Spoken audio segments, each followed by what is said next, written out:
Deuxième partie de notre débriefing du Grand Prix d'Inde sur F1 ITV. Mon cher Ziv, en cherchant un sujet un peu polémique comme on en a l'habitude évidemment, on a eu beau chercher, on n'en a quasiment pas trouvé. Et finalement, on s'est mis d'accord sur célébrer à notre manière le 82e anniversaire de Bernie Ecclestone, parce que quand même, on n'en parle pas souvent, en tout cas dans ce contexte-ci, et l'occasion est toute trouvée. Mais oui, 82 ans et toutes ses dents, Oui, parce qu'il sait encore mordre. Oui, oui. Et donc, voilà, le sujet, c'est qu'à un certain moment, il faut que notre cher Bernie prenne sa retraite et passe les rênes du pouvoir à des plus jeunes, peut-être plus compétents, plus modernes gestionnaires de la Formule 1, parce qu'il y a quand même beaucoup de sujets à soulever, Pierre. À ce propos. Oui, même si Bernie a toujours dit que c'était un Molière, il allait mourir sur scène. Donc je ne pense pas qu'on va pouvoir le pousser vers la sortie ou le mettre à la retraite, parce que ce n'est pas vraiment le genre de la maison. Maintenant, la question est de savoir, est-ce qu'à 82 ans, il est toujours la bonne personne pour gérer la F1 ? Là, j'ai envie de répondre, évidemment. La preuve par d'abord la bonne santé de la F1, en règle générale.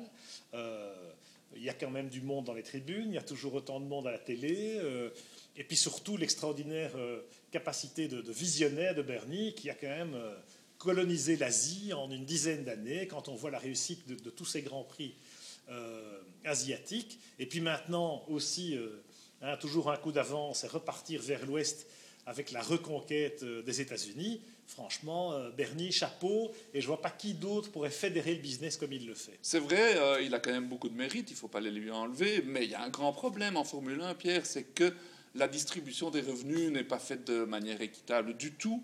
C'est le seul sport au monde où l'organisateur prend 50% des revenus et les écuries qui font le spectacle se retrouvent avec les miettes, pour ainsi dire, et ça, ce n'est pas logique, ça doit être tout à fait revu, renégocié. D'ailleurs, j'ai l'impression que ce sont des discussions qui sont très actuelles.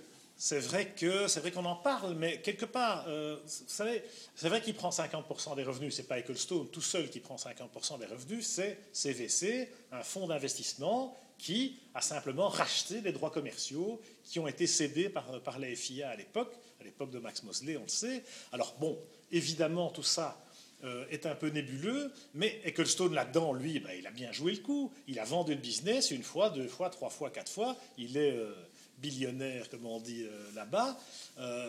Et quelque part, je pense que le mérite de la réussite du business de la F1 aujourd'hui, il revient au moins à moitié, parce que sans lui, je ne pense pas que ça aurait été développé de la même manière. Donc voilà, les teams maintenant, ils ont obtenu 50%. Ils vont avoir des revenus quand même en hausse. Maintenant, c'est aussi à eux peut-être de réguler les coûts, parce qu'il y a un moment où, peu importe l'argent que vous donnez au team, ils vont toujours dépenser plus. Donc, même Ecclestone se penche sur la question aujourd'hui. Il faut réguler le tout, pour moi, parce que nous ne sommes plus au XXe siècle, nous sommes au XXIe siècle, Ecclestone a 82 ans, et donc il ne sera pas éternel. Et le problème, c'est que moi, vraiment, ça m'a frappé lors de mon premier Grand Prix à Francorchamps dans les paddocks, c'est que j'ai vraiment senti que c'était le business d'un seul homme. Et que c'est le business d'Ecclestone. Et quelque part, il a une responsabilité d'organiser sa succession et de se dire qu'à l'avenir, ça ne sera pas régi de la même manière. Maintenant, il a été visionnaire et ça a été magnifique. Il a créé des nouveaux circuits. Mais le problème, c'est que ces circuits manquent un peu d'âme. Ce sont toutes des tilqueries, comme tu le dis très bien, régulièrement. Et donc là, moi, c'est une critique un peu, c'est qu'il délaisse la vieille Europe, effectivement, pour des raisons commerciales, mais les Grands Prix manquent de chaleur humaine, manquent d'histoire. Les nouveaux Grands Prix sont fort aseptisés. Ouais, mais ça, c'est par définition, mon cher Ziv. C'est que les Grands Prix sont nouveaux, ils n'ont pas d'histoire, tout simplement. Laissez le temps au temps. Parce qu'on parle des Grands Prix européens et de nos temples, de Spa, Monza, Silverstone, etc. Non, mais laissez le temps à ces Grands Prix. Moi, je suis quand même assez bluffé, y compris par les tilqueries. Alors, ok, c'est Bernie qui a verrouillé le système, c'est un one-man show, c'est entendu, mais le travail que fait Hermann Tilke et ses équipes par rapport aux paramètres, par rapport aux réalités du XXIe siècle, avec des dégagements, avec le fait que la sécurité doit être optimale, etc., on a quand même des circuits qui sont pas mal. On a des des chefs-d'œuvre architecturaux. Franchement, ce qu'on a vu à Boud en Inde, et les pilotes eux-mêmes disent c'est un tracé formidable, c'est très réussi. Alors ok, on ne dépasse pas souvent, ou il faut le DRS pour dépasser. Ça, c'est le règlement qui le veut aussi. Tilke, il ne peut pas non plus être accusé de tous les maux, et Bernie, pas plus que lui. Mais Bernie aura de toute façon écrit l'histoire de sa propre main, et c'est quelqu'un qui effectivement est irremplaçable, mais de quelque part, c'est inquiétant pour la suite. On se demande comment vont faire les successeurs. On a un peu peur qu'à un certain moment, ils vont s'entre-déchirer pour le gâteau, une fois que Bernie ne sera plus là. Le fait qu'on négocie des accords Concorde et des règlements qui vont avec jusqu'en 2020, moi, je trouve ça relativement rassurant, et c'est une forme de succession assurée pour Bernie, parce que 2020, Bernie aura 90 ans, et on peut imaginer qu'il sera plus aux manettes à ce moment-là, même si never say never. Il en sera peut-être à son 4e mariage à ce moment-là. Oui, ça, de ce côté-là, il se débrouille très bien.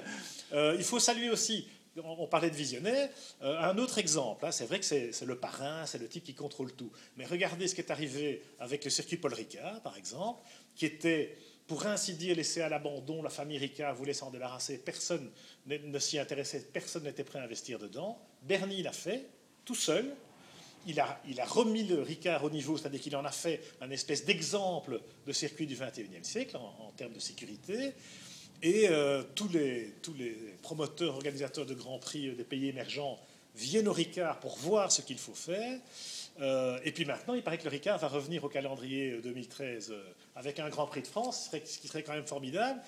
Et là encore, Ecclestone semble abonder dans ce sens. C'est vrai que c'est un personnage extraordinaire qui ne manque pas de passion, et ce qu'il a fait au Ricard est tout à son honneur. Et moi, je veux aussi souligner le fait qu'il ne laisse pas tomber notre Spa-Francorchamps à nous, malgré les problèmes économiques, et qu'il a quand même cette fibre en se disant: je ne laisserai pas tomber un circuit comme Spa-Francorchamps, je ne laisserai pas tomber Monza ou Monaco, et que donc il est assez intelligent pour se dire qu'il faut quand même un ancrage européen à ce sport qu'on aime tant. Voilà, et cet ancrage devrait repasser par la France l'année prochaine. En tout cas, on sent qu'on n'est pas loin de faire le deal pour remplacer le Grand Prix de New Jersey qui n'est pas prêt.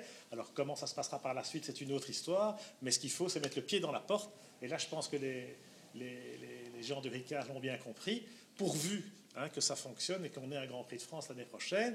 En attendant, nous, le prochain Grand Prix, c'est à Abu Dhabi, pas très loin, façon de parler, bien entendu, et on en reparlera dans le briefing de ce Grand Prix d'Abu Dhabi sur FAI TV un peu plus tard cette semaine. Avec plaisir.